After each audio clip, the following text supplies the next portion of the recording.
Prevention of money laundering act या PMLA पर supreme court ने बड़ा फैसला सुनाया है। कोर्ट ने विभिन्न प्रावधानों को चुनौती देने वाली याचिकाओं को खारिज कर दिया है।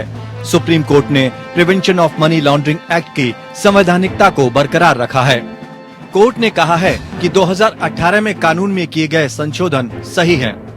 कोर्ट ने धारा 3 धन शोधन की परिभाषा, 5 संपत्ति की कुर्की, धारा 8/4 संपत्ति का कब्जा लेना, 17 खोज और जब्ती, 18 व्यक्तियों की तलाशी, धारा 19 गिरफ्तारी की शक्तियां, धारा 24 सबूत का उल्टा बोझ, धारा 44 विशेष अदालत द्वारा विचारणीय अपराध, धारा 45 संज्ञेय और गैर जमानती अपराध की वैधता को बरकरार रखा है। इसके साथ ही शीर्ष अदालत ने प्रवर्तन निदेशालय के सभी अधिकारों को बरकरार रखा है। सुप्रीम कोर्ट ने गिरफ्तारी, रेड, समन, बयान समेत पीएमएलए एक्ट में ईडी को दिए गए सभी अधिकारों को सही ठहराया है। कोर्ट ने कहा है कि प्रवर्तन मामले की सूचना, रिपोर्ट या ईसीआईआर को एफआईआर के साथ नहीं जोड़ा जा सकता है। ईसीआईआर की कॉपी आरोपी को देना जरूरी नहीं है।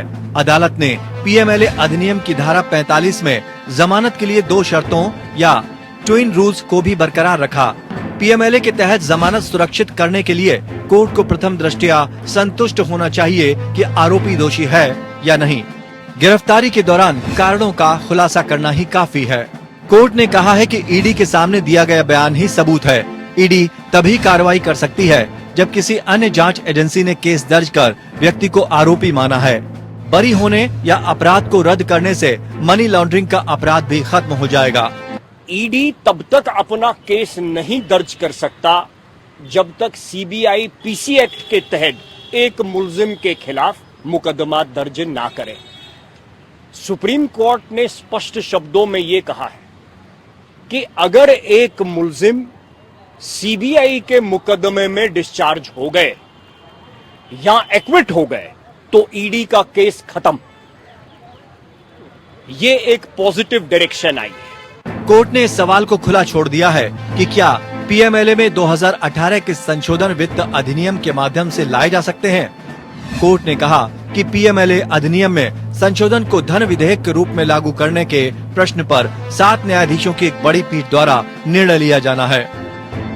मनी बिल के जरिए अगर अमेंडमेंट हुई है उसको हम 9 जजेस बेंच, जो कि रॉजर मैथ्यूज का केस है, उसके हम जो है उसके हवाले कर देते हैं। ये बहस आप वहां करिएगा।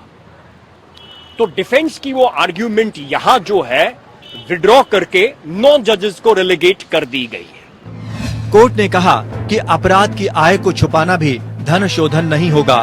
केवल दागी धन को वैध ठहराने का कार्य ही दंडनीय है और पीएमएलए के अधीन आता है। ईडी को गैर कानूनी तरीके से पैसे के लेन देन या जमा करने के सबूत देने पड़ेंगे। आरोपों के आधार पर कार्रवाई नहीं होगी। आपको नुकसान, चोरी, इलीगल गेन, क्रिमिनल ऑफेंस और उससे गैर कानूनी पैसा आदमी ने जनरेट किया, ये आपको एविडेंस में दिखाना पड़ेगा। नोशनली आप नहीं चल सकते। ये बात डिफेंस के फेवर में है। धारा 17 और 18 पीएमएलए के आधार पर ईडी अधिकारी विधेयक अपराध में प्राथमिकी के अस्तित्व के बिना भी तलाशी ले सकते हैं। धारा 8/4 पीएमएलए के तहत कुर्क की गई संपत्ति का कब्जा अपराध की किसी वैधानिक पुष्टि के बिना लिया जा सकता है, जो आरोपी के बरी होने तक कायम रहेगा। अदालत ने अनुसूचित अपराधों के संबंध में पीएमएलए अधिनियम के तहत सजा की आनुपातिकता के बारे में तर्क को पूरी तरह से निराधार कहते हुए खारिज कर दिया।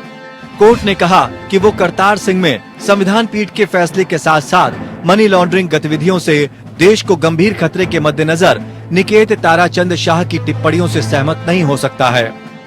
दरअसल सुप्रीम कोर्ट में पीएमएलए के कई प्रावधानों की संवैधानिकता को चुनौती देते हुए 100 से ज्यादा याचिकाएं दायर की गई थीं।